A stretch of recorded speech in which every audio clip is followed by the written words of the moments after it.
Welcome to the F Effect. I am Sade. This is my co-host Hillary, biggest Kansas City Chief fan. Better believe it. It's week 6, and it doesn't get any better than this. Let's go!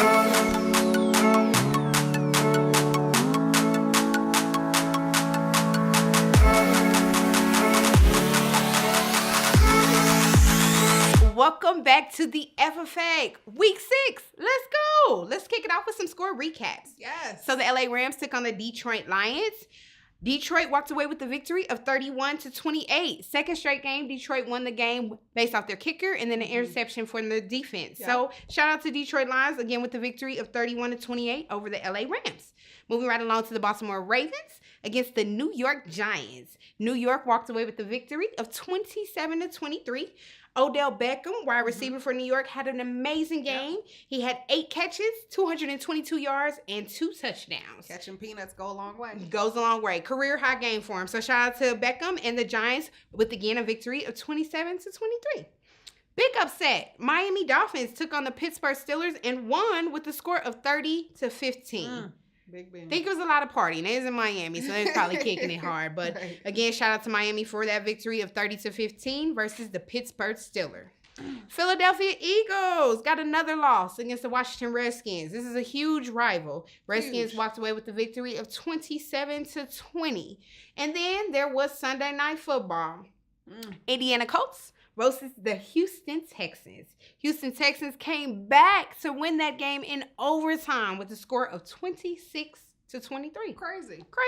Not the day of the luck. Not the day of the luck, but shout out to the Texans for that victory. That's just a few game recaps. Yeah. Make sure to look below at our score ticker where you can get all of the updated game scores from week 6.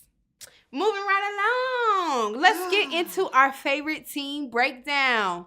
We'll start with the losing team.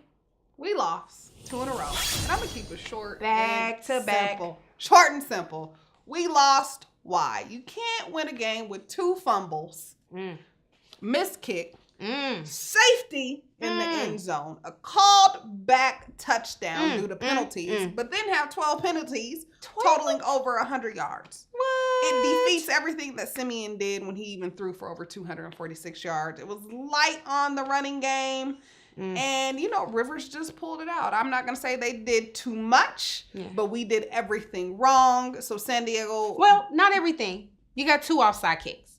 That's very, very rare for a team to even get 1 offside kick. Y'all recovered 2, so give your team a little bit of light. We put a little pressure on them. We just got to win games. I'm just going to keep it real. We just got to win games. And we didn't win that game because San Diego came over the win, on top with the win, 21-13. So for me, it's just on to the next. Here we go, Houston. And we coming for that win. Texans. Yes. That'll be a good matchup. Yeah, and so, you guys are coming off a very needed bye week because Big Ben put a very whooping. I'm not gonna let you take this away from us. We got a victory. We got a victory yesterday. You do this to me all the time. Shout out to the Chiefs in the victory over the Oakland Raiders, where we won in a score of 26-10. In Oakland. They said we wouldn't win this one, but we did. Very big game for us, a division win. The Raiders didn't do too much. Carr just couldn't get his offense going. The one great thing he had was the rhythm he had with Amari Cooper. He was kind of giving it to us. Their wide receiver, he had 129 yards. They had a big score on the opening drive for a 50-yard run, and then turned that into a touchdown, then a field goal. But after that, no more points were scored. No. Kansas City's defense stopped them where they did not get a single point in the second half. We, on the other hand, did very well offensively. Smith had 224 yards. Jamal Charles got back in there. He scored his first touchdown since September 2015. Shout out to you, JC. So that was great. He had 9 carries. Of course, Spencer Ware still holding it down as running back. Career high, 131 yards. Our kicker did miss 2 big kicks. One was a field goal. One was an extra point. But luckily, that didn't hurt us. Shout out to Marcus Peters. He had an interception reception in his hometown of Oakland. And then, of course, I got to give some shout out to our defense. D Ford, our defensive end, did his thing. He forced a fumble and had 2 sacks. Our defense played a big part. Derek Johnson, Big Poe got a touchdown. So Big Poe got it in there. So what they say about Big Poe? they said he did it for the grown and sexy. For the grown and For sexy. the grown and I sexy, love the it. big and sexy. Shout out to you, Poe. Big And then Poe. our special teams, Tariq Hill, he ran for a 50-yard punt return and a 30-yard kickoff return. So Chiefs did very well. Again, we Y'all walked won. away with the victory, Y'all won. 26-10. Next week, we will take on the New Orleans Saints. So looking forward to that. So shout out to my Chiefs. All right, there you have it. So there was our favorite team breakdown. Now let's get into our game day pick breakdown. You had a pretty decent game. I did. I covered the San Francisco 49ers against the Bills. Thinking that San Fran was going to come out with the win because Kaepernick is back. But they didn't. They didn't. So the Bills took them over 45-16. And I'm just going to keep this very short and simple. This game was all about LaShawn McCoy. Shady. I mean, 140 yards rushing. True. 3 touchdowns. True. It doesn't get any better than that. And Tyrod the quarterback didn't do bad for himself either. He's good. San Fran, they just couldn't get it going. And so, they took a loss. On to the next. But on to the next. They first got to find out who's going to be their starting quarterback. Very true. I wonder if Cap's coming back. We'll see. I don't know. We'll see. Yeah. Well, I had a great game as well. I You had did. the You had Atlanta Falcons over the Seahawks. Yeah, the Seattle Seahawks. Great game. That's why I picked this game. Good game. It started off a little slow for Atlanta, but they came back. Climbed their way back in. They were down 17-0. But Matt Ryan, Julio Jones, just that 1-2 pal, connected with him. Let's see. Matt Ryan threw for 335 yards. Julio Jones had 139 yards, 1 touchdown, 7 carries. It was a big game for them both, but unfortunately, they did not walk away with the victory as the Seahawks won that game 26-24. Yep. Matt Ryan did very well in the third quarter. He scored 21 points, 3 touchdowns in the third quarter. Who does that? Atlanta is a good team, but unfortunately, they did not come away with the victory as Russell Wilson led his team to that. Seattle's kind of quiet. They started off real quiet. I think people were sleeping on them, but they are now at a 4-1 record after this victory. Now, there was a very controversial play. There was. A no call.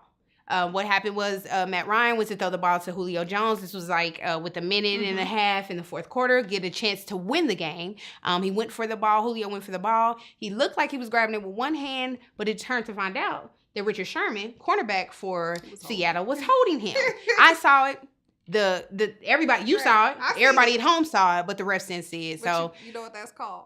Home field advantage. That's exactly what it's called because I believe if they were in Atlanta, it wouldn't happen. They would have got that call all day. It wouldn't happen. They would have got the call. It would have made their first down, and then they would have kicked the field goal and ultimately win the game. But unfortunately, that did not happen as Seattle did walk away with that victory. But Matt Ryan, Atlanta still looks good. Matt Ryan continues on with his streak of throwing 200 yards or more for 44 straight games. That's huge. Again, like I said in the beginning of this game, it was kind of iffy for even Seattle as Richard Sherman went ham on the sideline, upset that they weren't stopping and weren't doing their best. Evidently, that worked out because, again, his team did walk away with the victory of 26-24. So shout out to both teams. I don't look at this as a bad loss for the Atlanta Falcons. They don't sleep on them. They're still a good team. And don't sleep on Seattle for sure. Because they both have been quiet, but both now are, Falcons are 4-2 and Seattle is 4-1. So shout out to those teams. Yeah. What a great game. Yeah. Great game. Moving right along. Let's get into who got injured this week. Some more injuries. Let's talk about the man down report. The talk of the city is Big quarterback for Pittsburgh has a torn meniscus in his left knee. Ben. Not his first injury. Yeah, this is about the time he goes out every season. It is. So like Big Ben, I don't know. Should Pittsburgh start to look at who's going to replace They've been here before. They've got Antonio Brown. Everything is good. Le'Veon Bell. Okay. Yeah, they're good. Moving on to Kevin Johnson. He is the cornerback for the Houston Texans, out due to a broken foot. Doesn't get any worse than that because it's an indefinite out. Ooh. There is no coming back for that. So I don't know. We'll look forward to seeing him maybe next season. And then Terrell Suggs, he is the Ravens linebacker, has a torn bicep. That's big for them.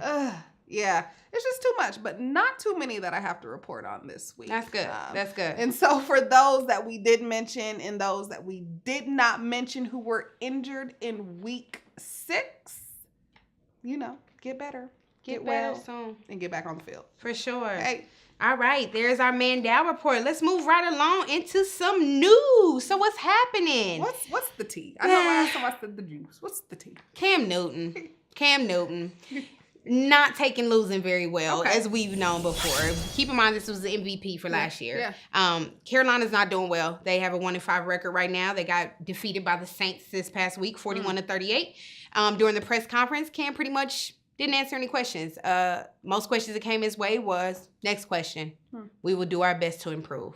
Next question, we will do our best to improve. Come on, Cam, you got to do better than that. Man up. Yeah, you definitely got to man up. This man is a leader. You have people looking up to you, not only your fans, but even the young players in the locker room. This is your team, so he needs to show, that he can take winning and he knows how to deal with losing. So, I agree. That's a big story of his maturity, him needing to mature. Yep. Speaking of maturity, let's talk about Odell Beckham. As we just stated, Odell Beckham had a heck of a game. He's a phenomenal player, but it's too many sideline shenanigans. I don't know if you're aware, but Odell Beckham has this infatuation with the net. A few games ago, he was walking on the sideline. He hit the net popped him back, and so now he thinks they have this love-hate relationship. As of yesterday, he supposedly proposed to the net. I'm over it. I'm done with the net. Let it go, Odell. He is an excellent player. I understand. He's fun. He's happy, but it's taking too much. We're looking at too much of his off field, activities instead of what's happening on the field. Right. So it's a distraction. It is very much a distraction. Very much a distraction. Yesterday, he threw his helmet to get to the net and receive a 15-yard penalty. Lucky for him, that didn't affect the team too much, but he's got to get it together. I say let the net go. Let it go. It's the age. Between Cam and him. It's age. It's just they need some maturity for sure. Moving right along to Dallas. We already hit on this last week, but it's still the talk of the town. Whose team? Who will start? Tony Romo is no longer injured. He is better. Dallas is going into this coming up week into a bye at 5-1. When they come out of the bye, who will start as their leading quarterback? Better be Dak. Better be Dak, hands down. If you don't start him, I don't know what's going to happen to the team. Hands down. You can't do it right now. You can't pull Dak from this team. He's doing so well. He's connecting. He's vibing with his players. You have to keep him in. Yeah, and I would like to believe that Tony Romo recognizes that and says, hey, let's not mess a good thing up right now. Right. So, we'll see what happens, but it takes us back. You know what happened with good old in New England. When Tom Brady came about, he kind of took over that position. So, shout out to Dak Prescott. Shout out to Tony Romo. Hopefully they make the correct decision. And then the last thing, a little talk, just a little chatter here. Now we have the LA Rams. What about the Las Vegas Raiders? What's that sound? Right. Does that sound right? It does. It's Sin City. The Raiders. But they're talking about They are talking about it. There's some talk that Nevada has agreed to build a $1 billion stadium with moving the Oakland Raiders to Los Angeles. Las Vegas. Excuse me. Sin City. Viva Las Vegas. I don't know if I like it, but that's just some talk. We'll see. I'm sure it'll be some years to come, but we'll see. Yeah. So there you have it. There is the news happening in the NFL. As promised, we will keep our ears to the street, and as the news comes our way, we will bring it directly to you. Yes. Let's move right along. Let's do to my favorite. Yeah. Yours. Yes. So our game day food feature, but this time with a twist. A drink for your liking. Drink. Yes. So check it out. Let's check it out. Welcome back to the F Effect Food, where today we're actually showcasing a drink. One of my favorite drinks, to be honest, which is called the French 75. French 75? Yes. So let me give you a little bit of history on the French 75. Okay. This drink dates back to World War I, where it was originally made with cognac, right? Yak. I like a little yak. Right. Okay. Crazy, because now, since the 1920s, you make this drink with gin. And the great thing with gin is once you pair it with champagne, simple syrup, some lemon juice, you get this great drink, French 75, which is bold, refreshing. It looks refreshing. So you must try, as you see here. It is garnished with a lemon peel, so please enjoy. Delicious. Yes, friend, that Everything. is lovely. It has that citrus feel, so you really can't taste the gin, but it's got that in Right, it, you know? right. But I like to say that it's bold enough for a woman, strong enough for a man. Absolutely. So, oh my Absolutely. gosh. Love so it. good. French Cheers. 75. Yes. Cheers.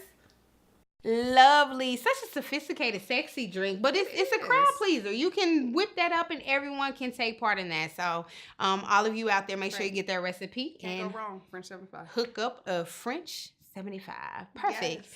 All right. Well, week 6. Let's see. There was a lot happening on week 6. I love how we're just, every week closer and closer. It's that momentum. Yeah. What'd you take away? Hit me with your good, bad, and ugly for week 6. Good. Cowboys. Bad. Broncos took that loss. The ugly Carolina. Grow up. Okay. And you said win a game. And win a game. Okay. Very quick What's your and easy. good, bad, and ugly? Good, bad, ugly. Good, going with you. Favorite team. Good. Shout out to the Chiefs. Okay. Coming out for that bye, getting that victory. We needed it. Let's go. Keep on moving on. Bad. Atlanta. I'm sorry. I know that you're like, don't dwell on that call, but that was a horrible no call. So that could have had them a victory. Okay. Ugly. Cleveland Browns. 0-6. Goes with the name. The Cleveland the Browns. Goodness, that's just ugly. I really, really wish Cleveland a victory very, very, very soon. So that's my good, bad, and ugly.